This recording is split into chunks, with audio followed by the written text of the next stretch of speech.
ராதா பார்த்தீங்கன்னா, அதாவது கடந்த 2018ஆம் ஆண்டு பெண் பத்திரிகையாளர் குறித்து எஸ்.வி. சேகர் தன்னுடைய முகநூல் பக்கத்தில் தரக்குறைவாக விமர்சனம் செய்திருந்தார். இது தொடர்பாக எஸ்.வி. சேகர் மீது நடவடிக்கை எடுக்க கோரி தமிழ்நாடு பத்திரிகையாளர் பாதுகாப்பு சங்கத்தின் சார்பில் புகார் அளிக்கப்பட்டது. இது தொடர்பாக அவர் மீது வழக்கம் தொடரப்பட்டது. இந்த வழக்கானது எம்பி, எம்எல்ஏக்கள் மீதான வழக்குகளை விசாரிக்கும் சென்னை சிறப்பு நீதிமன்றத்தில் நடைபெற்று வந்தது.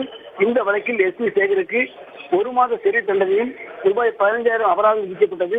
இந்த தண்டனையை எதிர்த்து சென்னை உயர்நீதிமன்றத்தில் எஸ்.வி. சேகர் மேல்முறையீடு மனு தாக்கல் செய்திருந்தார்.